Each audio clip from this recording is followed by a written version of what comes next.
This is the Volleyball Coaching Wizards Podcast, covering everything coaching, motivated and inspired by interviews and conversations with some of the world's great volleyball coaches. To learn more about the project, visit volleyballcoachingwizards.com. Now here are your hosts, John Foreman and Mark Lebedew. Welcome to episode 9 of the podcast. In this show, we take a look at the philosophy of putting together a training plan or a practice plan.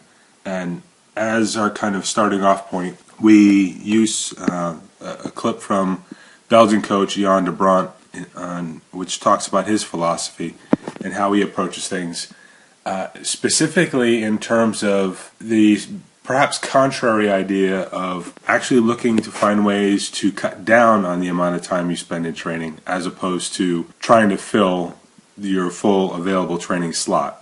So I think, or at least I hope, that you find the discussion rather interesting and maybe it gives you some thoughts for your own practice planning. All right, enjoy. How has your training methodology changed over time? Maybe how a training session is different or the same as when you began coaching to now? Well, I can say to you, and I'm really proud, is that I never gave the same training in my life. The concept was there, but I always change something in the exercises,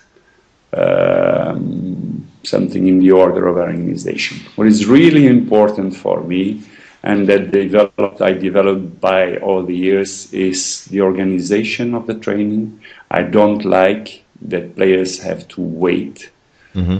For example, in a row of attack, I always try to find an organization where nobody is waiting longer than 5 to 10 seconds, not more. It's impossible. So that means that my trainings are more intense. And this is why I like also, it's about intensity. I prefer to train 1 hour and a half with good intensity, with a good focus, with a good physical charge, than to make really long trainings. It depends, of course, of the group you are, because I'm also training long time with youth players when you have to develop techniques. But also there, I think you can find a way to reduce the time of practice, but to give always higher quality. I like that a player, when he's using or when he's learning technique, is executing 5 times, but very good, than to repeat 100 times and 50 are bad. Yep. So I think you have to give them really well the image from the first time. Yep. It's like, this I want. And you are only going to do like this. And there you develop, like in the practice, I say always, the first 45 minutes of practice, I'm going to be a dictator. Sorry for the word, but you have to do the things like I want that you do the things. Because I'm convinced that this technique can be good for you. And there are a lot of ways to learn a technique.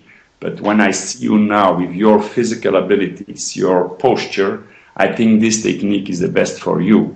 Mm-hmm. So please, do it always. When you do just pepper, put your feet right, open well in the shoulder. Those are small details, but you do this every time. And then you are going to develop a good technique. If you one time you put your right foot in front, or you are attacking just with the elbow or whatever, it's fun, but you are never going to learn the good technique. So that's what I want to say. I prefer to give them the right image and a good image from the beginning. Then you don't have to train so much. I prefer to train, for example, 3 times 1 hour a day, or 2 times 1 hour and 45 minutes, but always at a very high quality. And only perfect practice makes a perfect play.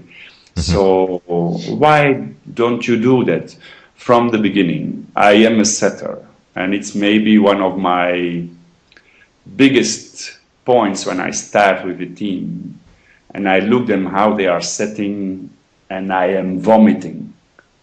I am vomiting because they cannot set a ball.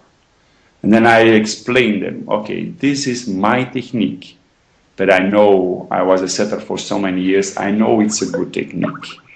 The balls will not slip through your hands if you do this. And please, tell you, it's so important in this tie-break system. Everybody after a defense is responsible for setting. And this will make the difference between a good team and an average team, is that everybody can set the ball very well. Yes. High ball to the spots, high spots on the net, or to the back row, the pike, but it's a quality set. So I teach them to set. And this was from the youth, because I coached all my life through. I coached the youth. Mm-hmm. To the top level, the highest level. When I was coaching Gamova, also in Fenerbahce, come on, but the Russians, they know how to set. Yeah. The Russians have those techniques. I didn't have to correct her a lot, but there were other players, like star players, who can even set a ball. So I started with that all the time. So please, pay attention to it. It's crucial. I'm going to be a dictator on you in the first part. The second part, I am the training. I am more a creator. I am going to invent exercises where I can develop the creativity of a player. And I like, for example, a lot of open exercises who are not always related directly in a 3-contact game. Okay, we can put 5 contacts or 6 contacts, and then we can take or develop a player on the technical side because he has more time to prepare his action, and we develop also on the tactical side because we have a little bit more time to analyze. And afterwards, you go back to the normal 3-contact game. And there, okay, I like to see how my players are dealing with the exercise. Mark, I know this is something that is near and dear to your heart, so why don't you take the lead?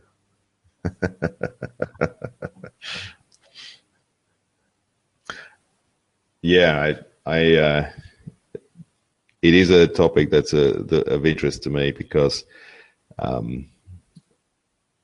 I think that coaches, as a general rule, are always trying to figure out ways to practice more and to fit in extra sessions, to do extra drills, to train for longer, to get in all of the things that they need.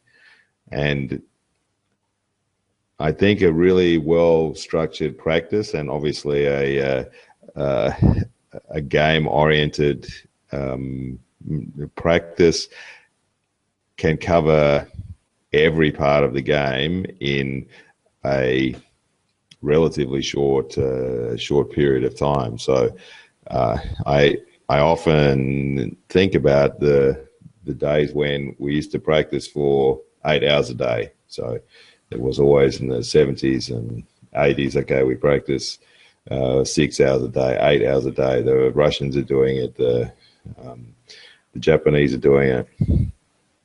And I know, because I lived through it, that we were doing long practice sessions. But I can't for the life of me remember what we could possibly have spent our time doing that was related or remotely related to the game of volleyball.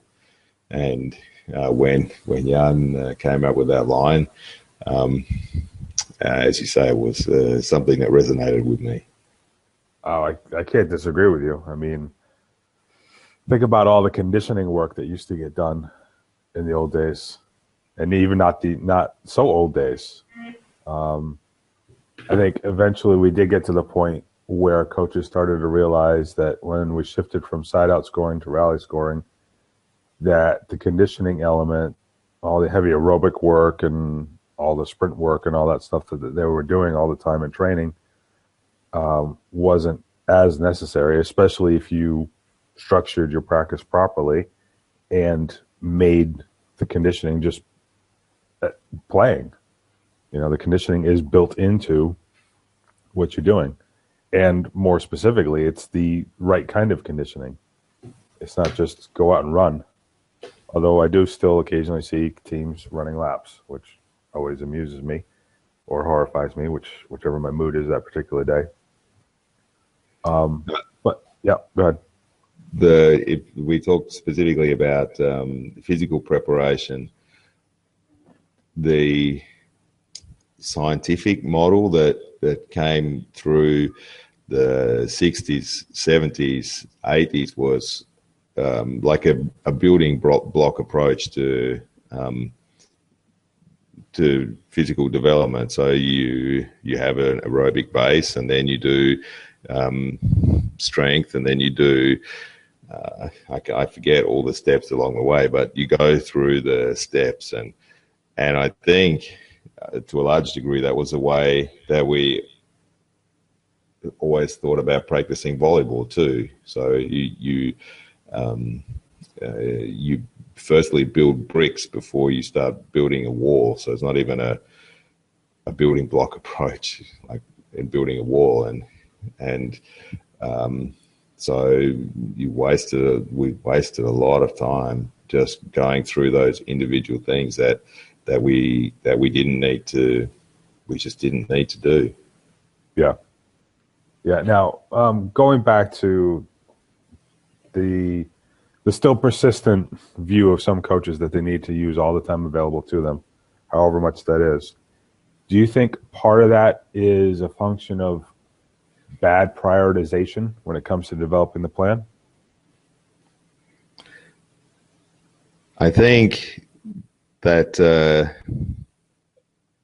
planning is a really huge element of it. So planning and thinking before about what you're trying to achieve in not just a single practice, but in a longer period of practice. I think that's definitely part of it. I think part of it is also tied to the idea of reps and reps and reps and reps. So the maximum number of reps is the optimal type of practice. And I don't accept that thesis. I don't accept the thesis that the maximum number of reps is automatically the best response. I think that the idea of practice and the philosophy of practice has to be to get the best repetitions inside the practice environment, the ones that are the most effective, the ones that give the greatest amount of transfer. And if you pay attention to any of the trainings that you've ever done, there's a point in the practice that it serves no purpose anymore, where the players are not focused on the work. They're going through the motions, and the coach is still counting the reps because he needs to do 100 reps or 1,000 reps or 50,000 reps or whatever the number is. But the players are not engaged in the process anymore, and they haven't been for the last 45 minutes. So I don't think that period of practice is useful, except that the coach can tick a box and say, okay, we did the reps. It's not my responsibility anymore. Right. How much time do you normally take planning a training session?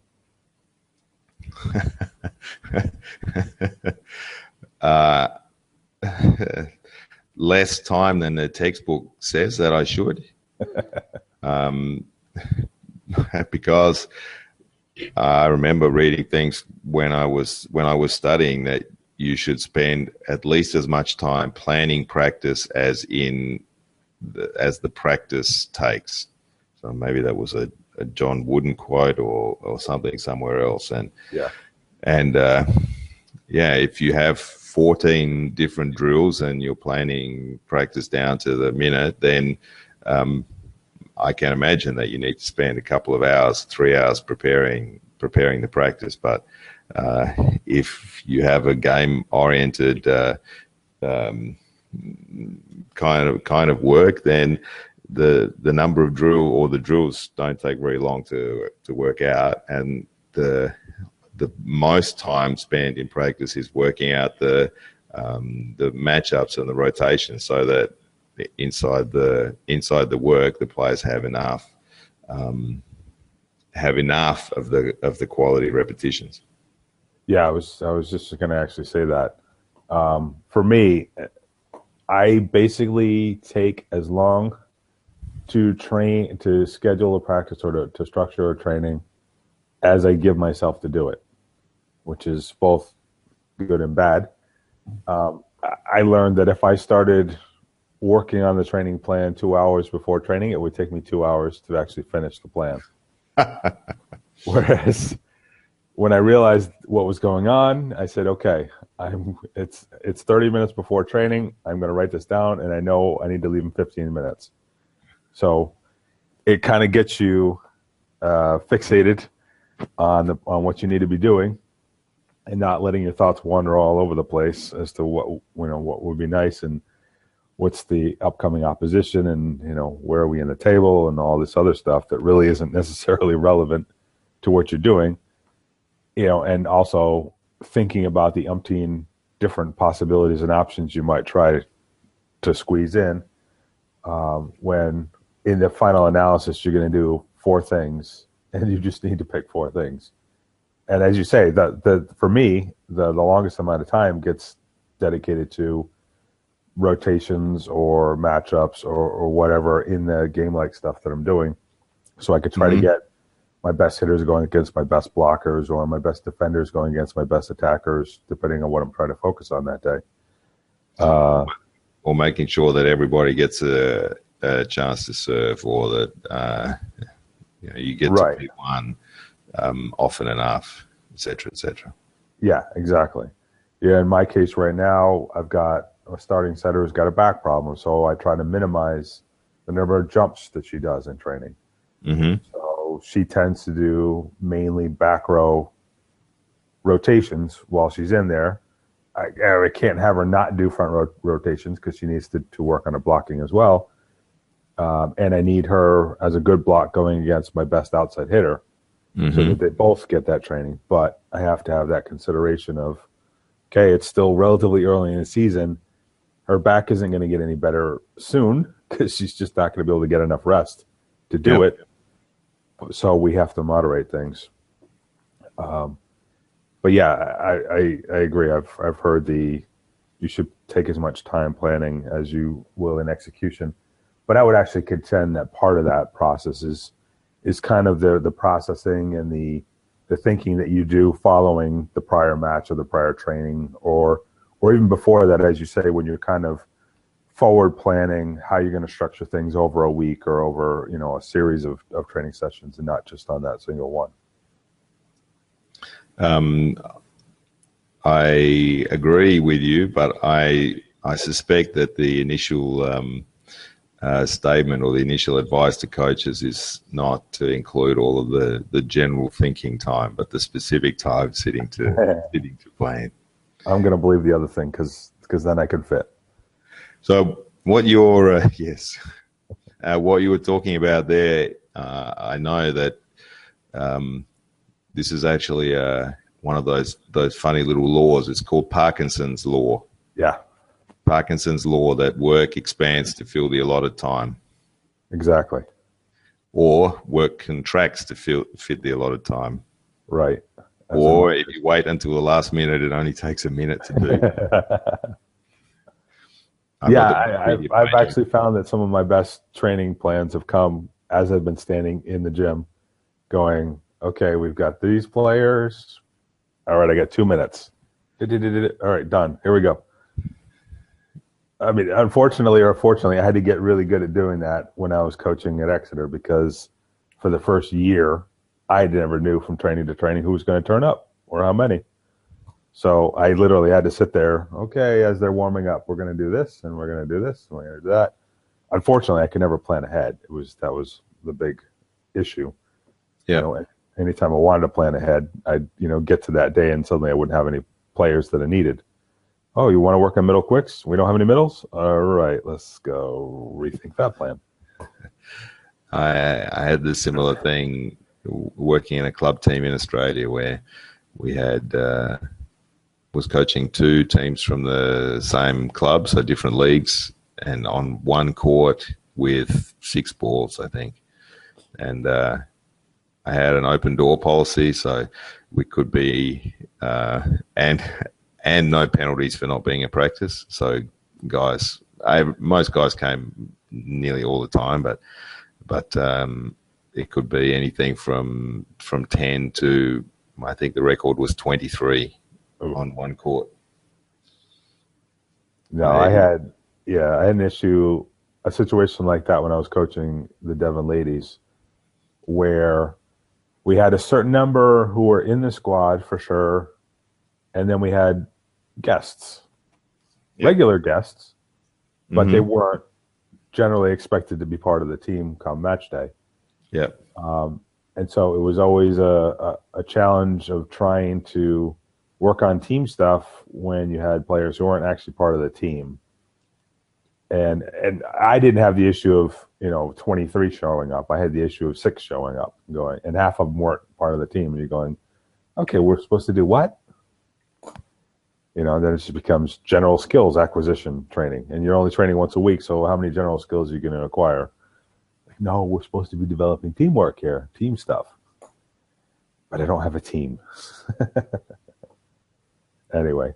But circling back to the priorities thing that I brought up before, I do think that one of the issues coaches get into, both in terms of over developing plans and in terms of how they manage things while they're in training, is they don't have certain things that they're specifically focused on, and only a few of them, 3 tops.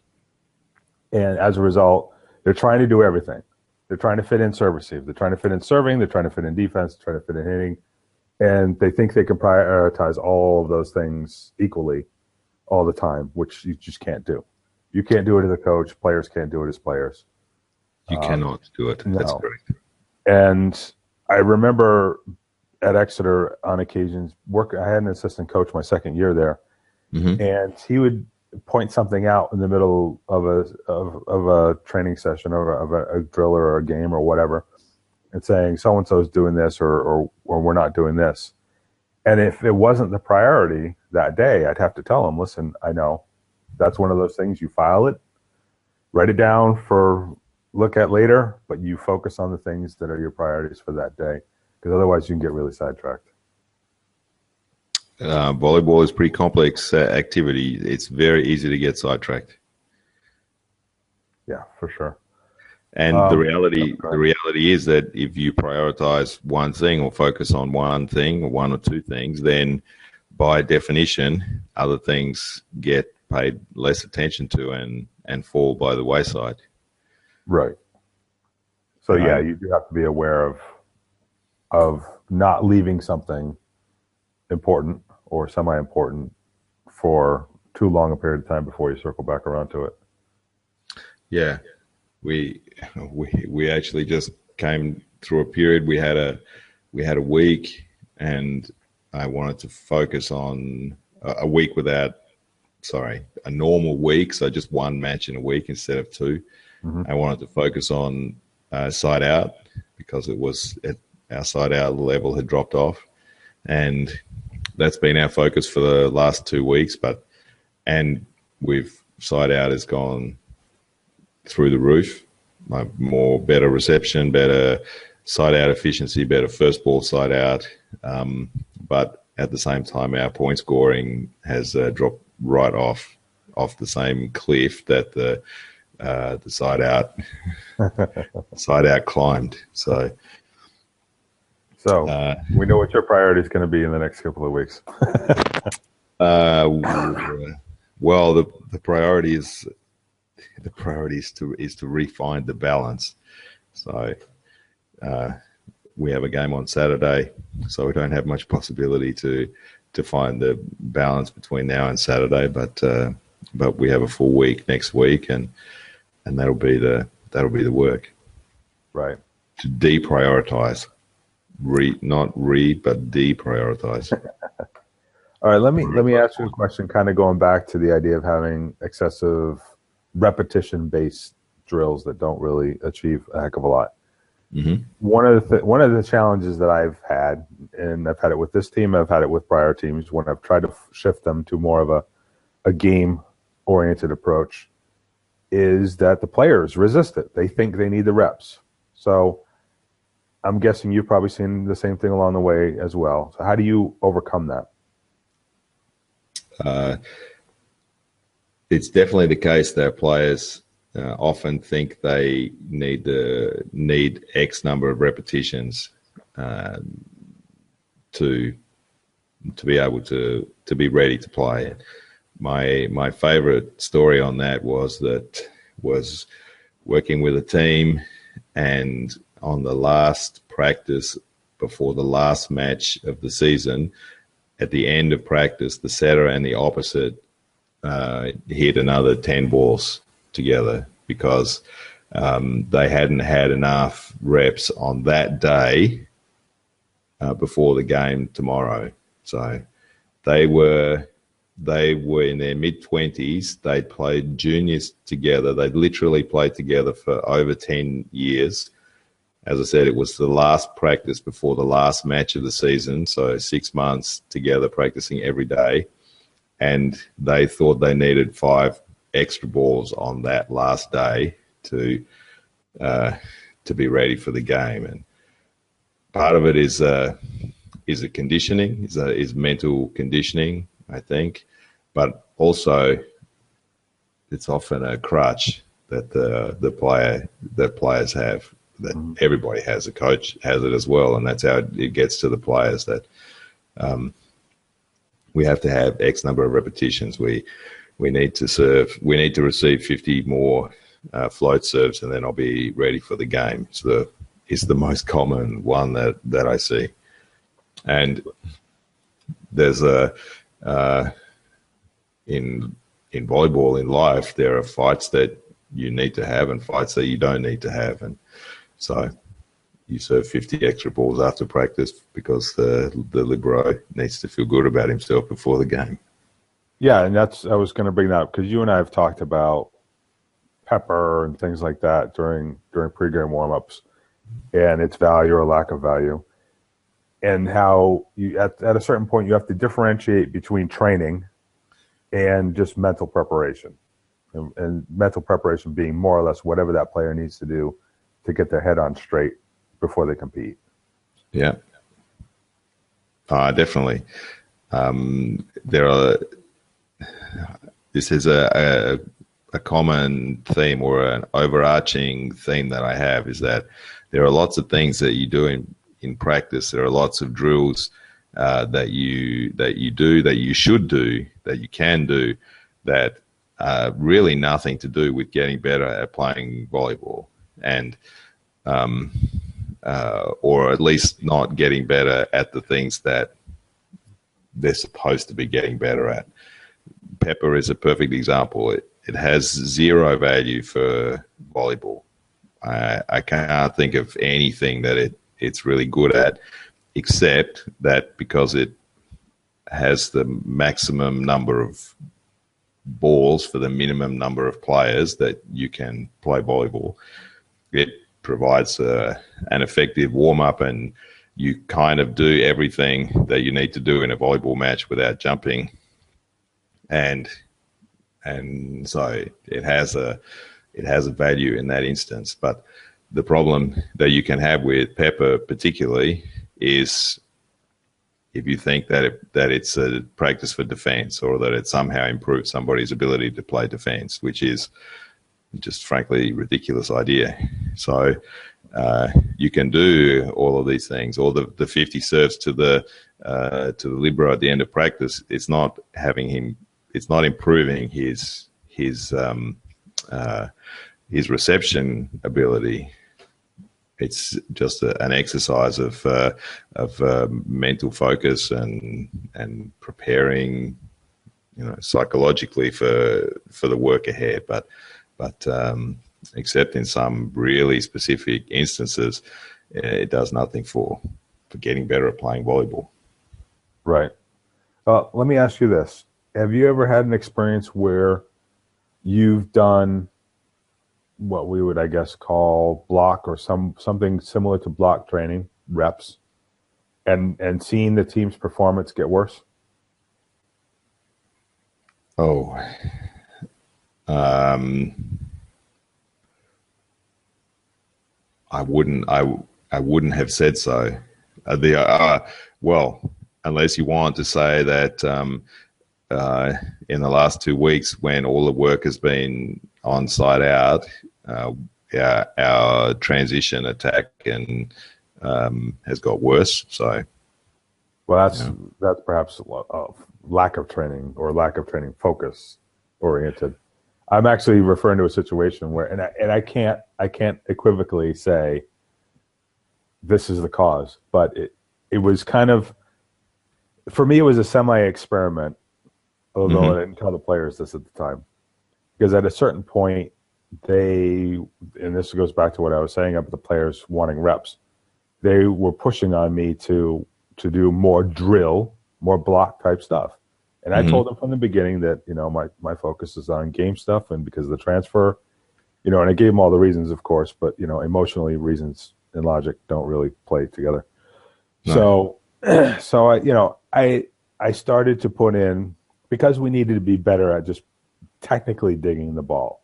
We were not doing a very good job of digging balls that were coming to us. So I started incorporating some specific digging drills into it, partly as an experiment for me to see what would happen, and partly to kind of, give them that warm, fuzzy feeling. And we did it for a couple of weeks, and I talked to them afterwards, and I said, we're not any better. And actually, I think we're playing worse defense right now overall than we were before we started doing these drills. And I think they kind of got it. I'm not saying they necessarily bought it, but I think they did realize that our defense wasn't getting any better, at least. Yeah. Despite all these reps of digging these balls. So, maybe a little bit of a breakthrough there. But again, who knows?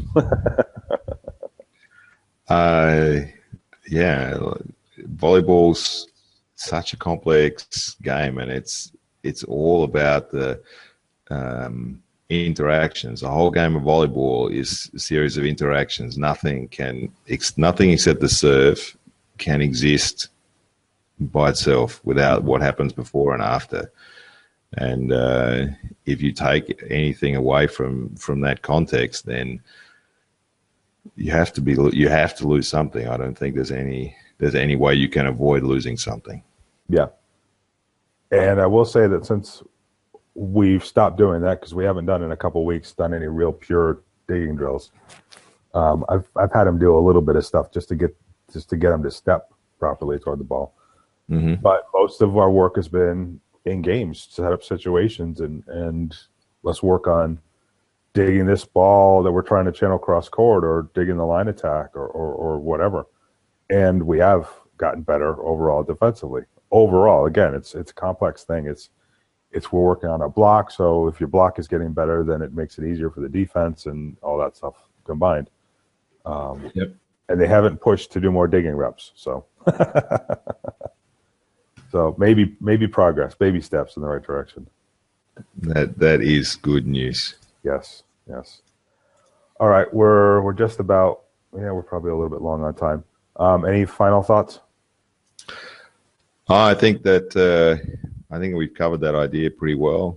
You can always practice better in less time.